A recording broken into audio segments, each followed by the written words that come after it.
menjadi manusia, seorang mukmin itu ada salah satu ciri khas yang menempel pada dirinya, yaitu apa?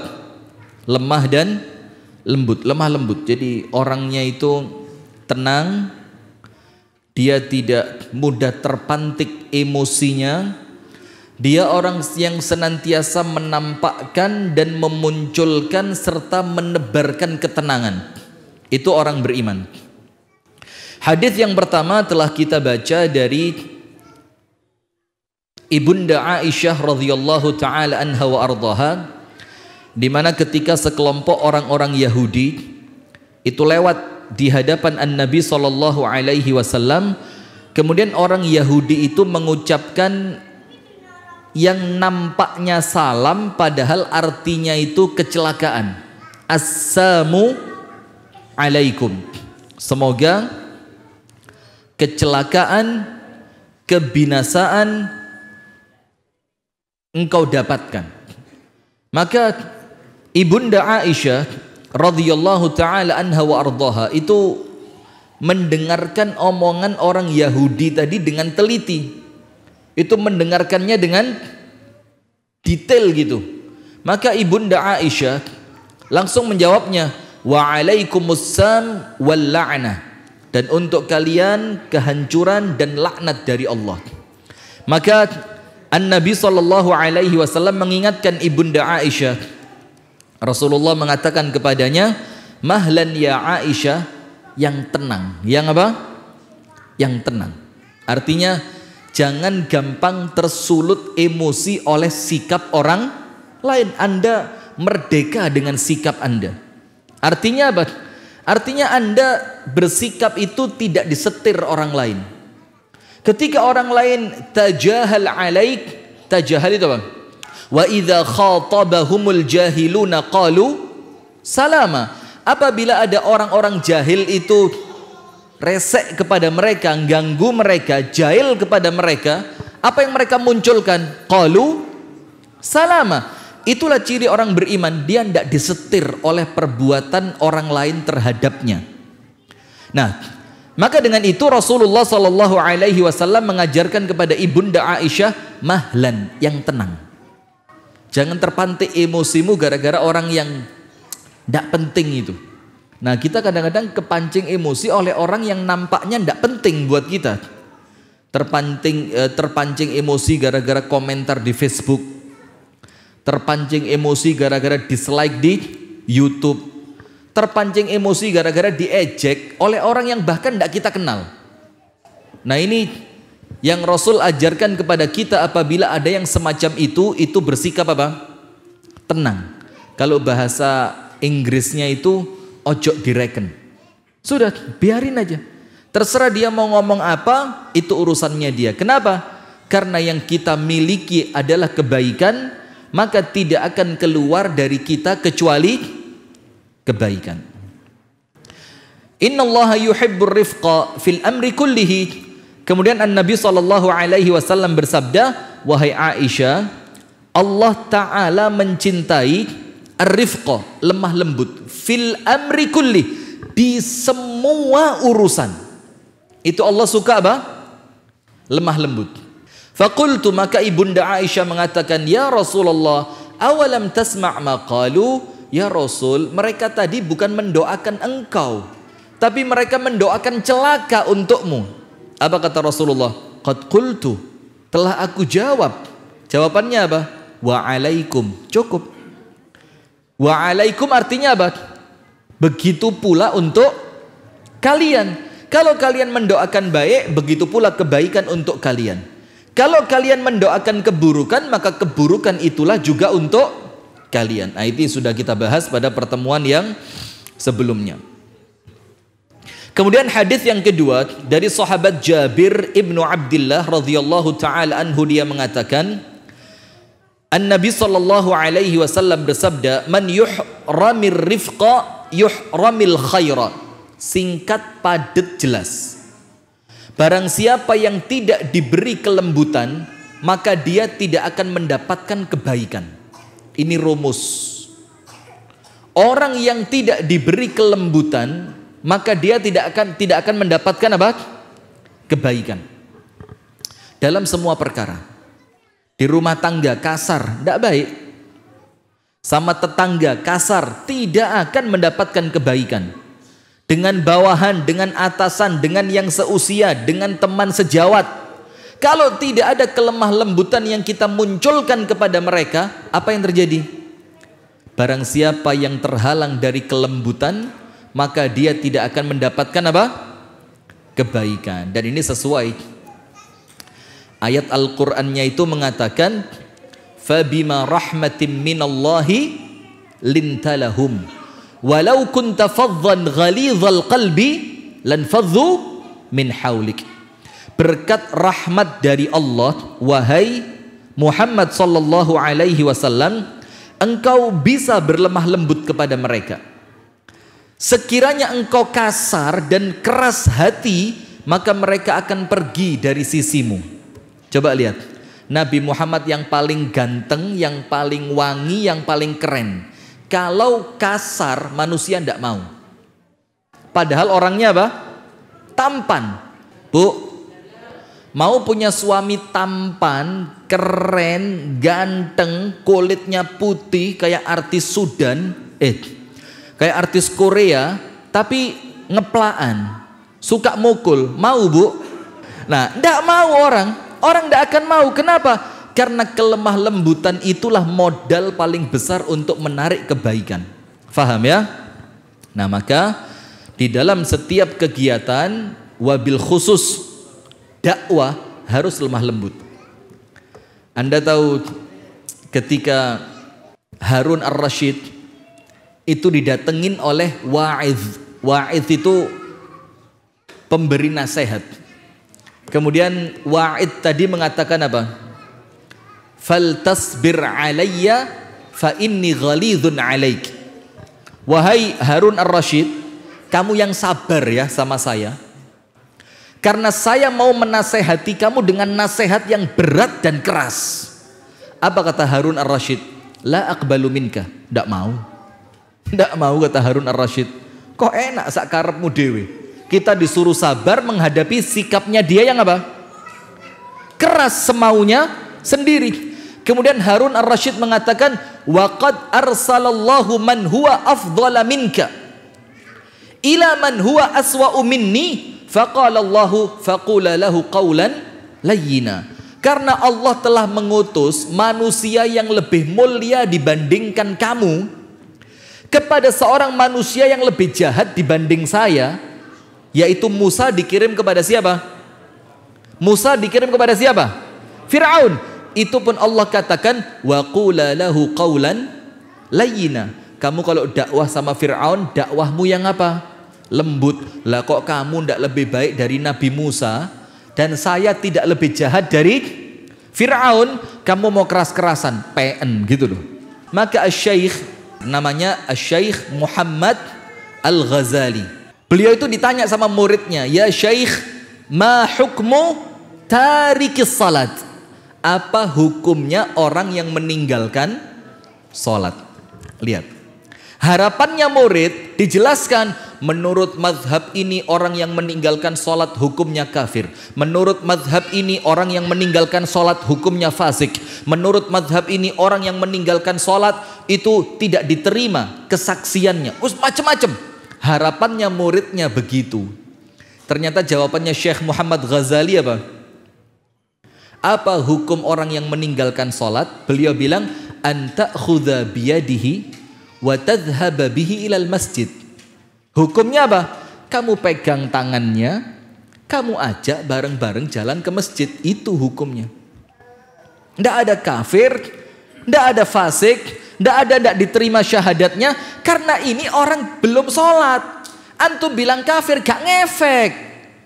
Antum bilang fasik gak ngerti. Oh, apa sih fasik itu? Iku makanan model apa fasik ini?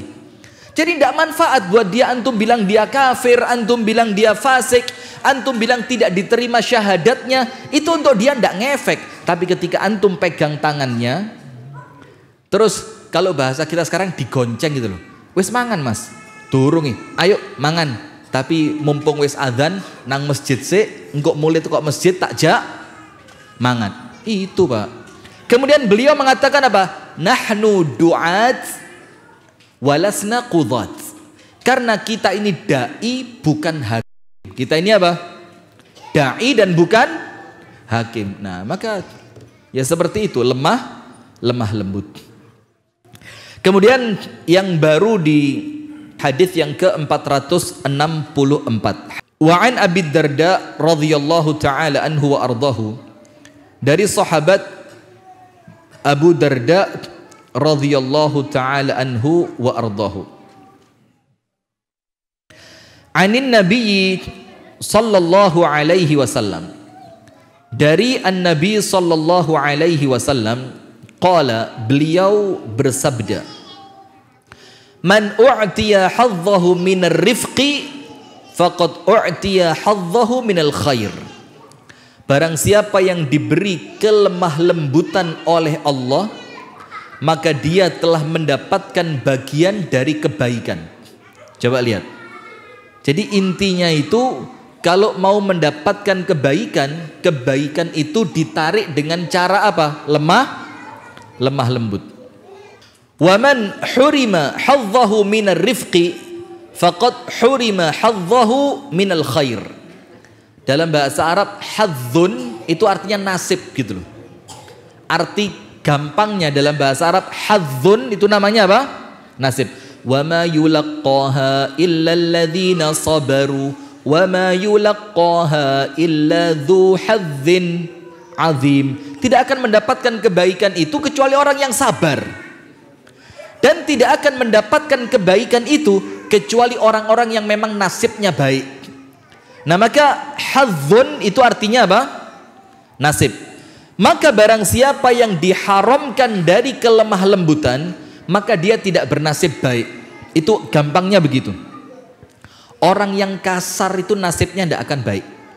Kasar, ngomongnya kasar, sikap kepada orang lain kasar, ketika jual beli kasar, ketika ada orang yang kemudian melakukan kezoliman kepadanya, balasannya kasar. Itu orang yang tidak bernasib baik. Athqalu syai'in fi mizanil mu'mini yaumal qiyamati husnul khuluqi. Dan timbangan amal yang pahalanya paling berat nanti di hari kiamat, itu tidak ada yang bisa mengalahkan beratnya akhlakul karimah. Bahkan dalam hadis yang lain dikatakan begini, innal mu'mina bihusni khuluqihi la yudriku darajatas saimil qaim.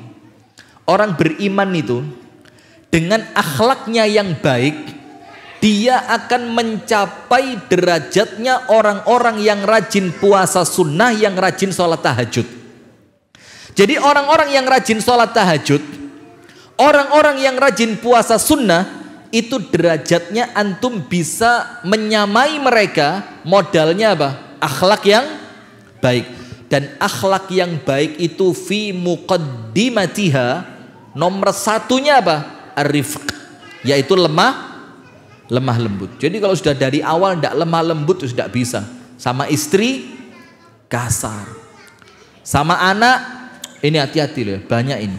Sama anak itu mukul, sama istri banting, piring juga bukan, kok main banting-bantingan. Tidak ada yang lebih berat pada timbangan seorang mukmin kelak pada hari kiamat kecuali apa? Akhlak yang mulia. Wa innallaha, ini rumus, perhatikan dengan baik. Wa innallaha, dan sesungguhnya Allah Ta'ala. Kalimat inna itu untuk penegasan, artinya menegaskan makna, ada penguatan makna. Sesungguhnya Allah la yubghidhu, sangat-sangat benci, sangat-sangat murka kepada siapa? Al-fahish al-badhi, orang yang perbuatannya kotor, omongannya jorok. Fahish itu, maaf ya, orang yang perbuatannya itu zina dan yang semisalnya, itu sama Allah dibenci, itu kotor. Wala taqrabuz zina innahu kana fahishatan wasa'a sabila. Jangan dekatin zina, itu kotor sekali kata Allah. Kotor. Wasa'a sabila, dan itu merupakan jalan yang buruk. Jalan yang buruk, tidak baik. Nah, maka Allah itu benci. Wa innallaha yubghidul al-fahish, dan Allah murka kepada orang-orang yang berbuat keji, al-badhi, yang ngomongnya itu kotor. Jadi ngomong itu kayak di podcast itu loh, tahu? Binatang keluar semua. Dan ngomong binatang yang zaman kita kecil itu meso, sekarang itu kayak omongan biasa. Ini ada pergeseran nilai ini. Dan pergeseran nilai itu karena apa? Ya karena media yang terus menyuarakan. Orang-orang yang ngomong kotor itu dianggap what wrong gitu loh. Apa yang salah? Tidak ada yang salah. Akhirnya rusak tatanan ini. Kenapa? Karena kita yang baik-baik itu tidak berusaha membalas dengan bikin konten-konten yang positif. Nah, begitu hadirin. Jadi disebutkan dalam hadis ini apa? Ada perintah untuk menjauhi sikap kasar dan kaku. Kasar itu apa? Kasar itu ya dalam bahasa kita itu gampang, volumenya gampang naik seketika. Kuk, kuk, itu kasar. Kaku apa kaku? Kaku itu tidak toleran. Itu kaku dalam bahasa Indonesianya. Kaku itu apa? Ngelihat orang salah, beda prinsip sedikit, sikat. Tidak cocokan sama orang, itu kaku. Gampang sungging. Salah ngomong titik, pure, left group. Nah, sudah ya. Kemudian, jadi yang pertama Allah Ta'ala melalui An-Nabi SAW itu melarang apa? Melarang kita bersikap keras dan kaku.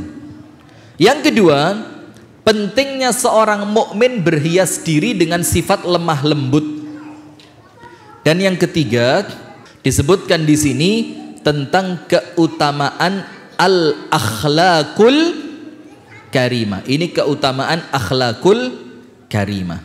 Alhamdulillah, thumma alhamdulillah.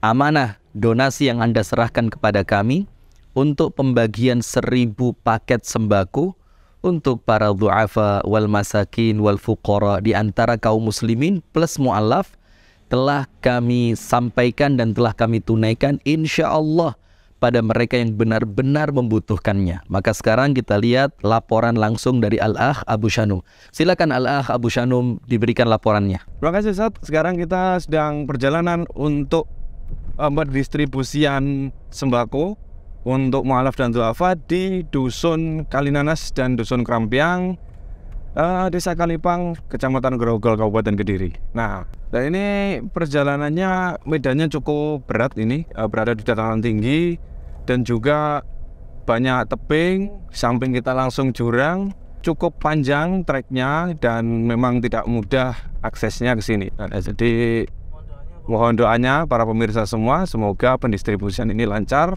dan amanah dari Anda sampai kepada mereka yang membutuhkan dan menjadi amal jariah kita bersama. Assalamualaikum warahmatullahi wabarakatuh. Waalaikumsalam.